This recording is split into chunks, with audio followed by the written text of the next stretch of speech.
বাজারে বৃষ্টির অজুহাতে সবজির দাম গত সপ্তাহের মতো বাড়তি রয়ে গেছে।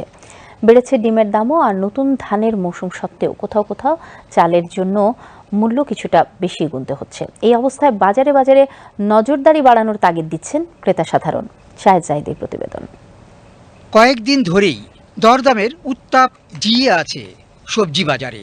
কারণ হিসেবে পরপর বৃষ্টি, পরিবহন খরচ বেড়ে যাওয়া এবং কিছু সবজির মৌসুম শেষ হওয়ায় সরবরাহ কমে যাবার কথা উল্লেখ করছেন ব্যবসায়ীরা। এদিকে ভোজ্য তেলের মূল্য অস্থিরতার পর এখন বাড়তি দরের মাসুল গুনতে হচ্ছে ডিমের বাজারেও।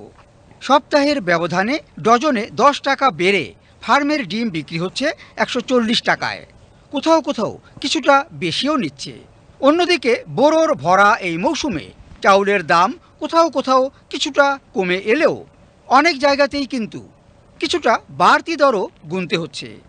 বর্তমানে চাউল বাজারে নতুন চাউল আমাদের তেমন আসে নাই, একদম খুবই সীমিত আসছে। যে আকারে আসার কথা ওই আকারে আসে নাই, এই জন্য চাউলের দাম তেমন একটা কমে নেই। আসলে ফসল তলিয়ে গেছে বা বৃষ্টির পানিতে কিছুটা ক্ষতিগ্রস্ত, ওই দিক থেকে ফসল শুকাতে পারে নাই, এই জন্যই এই বছর লেট হইতেছে।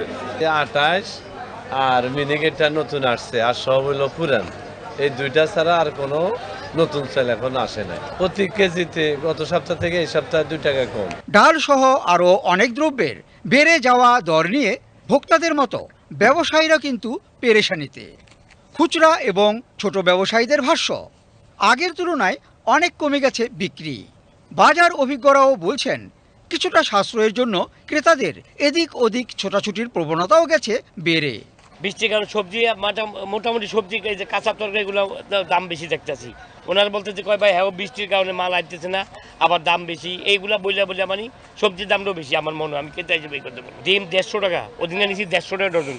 120 টাকা ছিল, 1 ডজন 30 টাকা বাড়ছে। তাই আমি বললাম যে ভাড়ার তো একটা সীমা আছে, এত টাকা তো বাড়ানো উচিত না। বলে যে ভাই করার কিছু নেই, আমাদের আমরা বেশি দামে কিনি, বেশি দাম বিক্রি করি। চাল ছিল 50 টাকা 60 টাকা, এখন সেই চাল আমাদের 80 টাকা করে কিনে খাওয়া হইতেছে। সবজি কিনে খাইতে পারি না। অথবা ডিমের দোকানে গেলে স্বাভাবিক আমরা গরিব মানুষের ডাইল ভাত খেয়ে বেঁচে থাকার চেষ্টা করে, সে ডাইলটার দামও অতিরিক্ত বাড়াই দিচ্ছে। আর তেল মনে করেন 180 টাকা ছিল 210 টাকা করে করছে ভাই। এই সিমসিট না কমাইলে আমরা কি করে বাঁচবো? এই অবস্থায় সবারই চাওয়া অস্বস্তিকর পরিস্থিতি উত্তরণে বাজার তদারকি আরও জোরদার করা হোক। Shahed Zahidi, BTV news, Dhaka.